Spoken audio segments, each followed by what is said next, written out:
बहुत समय पहले की बात है। एक घना और हरा भरा जंगल था जहां तरह तरह के पक्षी, जानवर और जीव जंतु रहते थे। उसी जंगल में एक बहुत ही सुंदर और विशाल बरगद का पेड़ था।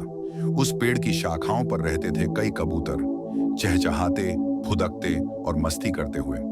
इन कबूतरों का एक राजा था, राजा चंपक। वह न सिर्फ समझदार था बल्कि बहादुर और सभी की चिंता करने वाला भी था। एक दिन सुबह सुबह कबूतरों का झुंड भूखा था। पेड़ के आसपास उन्हें खाने के लिए कुछ नहीं मिल रहा था।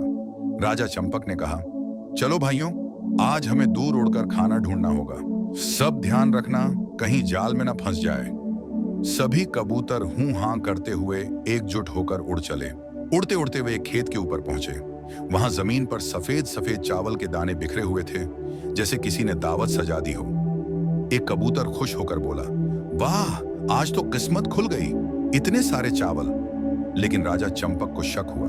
उसने कहा, रुको, ये चावल यहाँ यूं ही नहीं हो सकते। पहले चारों ओर देखो, कहीं कुछ गड़बड़ तो नहीं। पर कुछ भूखे कबूतरों ने ध्यान नहीं दिया और चावल खाने उतर गए।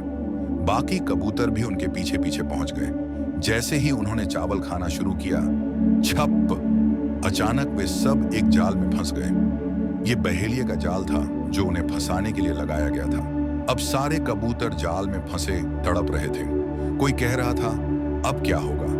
कोई रो रहा था। लेकिन तभी राजा चंपक ने सबको डांटा, डरो मत, रोने से कुछ नहीं होगा।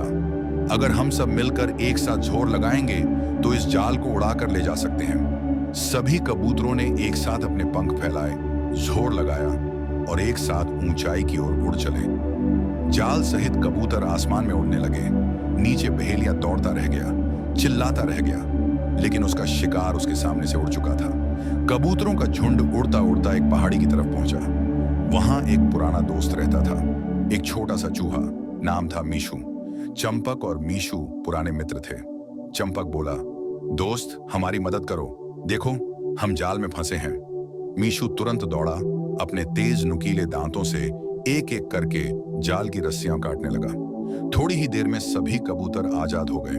सारे कबूतर खुश होकर चिल्लाने लगे, जय हो राजा चंपक की, जय हो हमारी एकता की।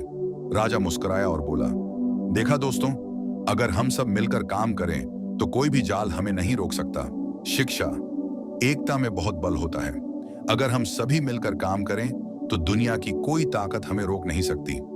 अगर आपको यह कहानी अच्छी लगी हो तो लाइक करें, शेयर करें और अपने विचार हमें कमेंट में बताएं। ऐसी और भी रोचक कहानियों के लिए हमारे चैनल को सब्सक्राइब करें। धन्यवाद।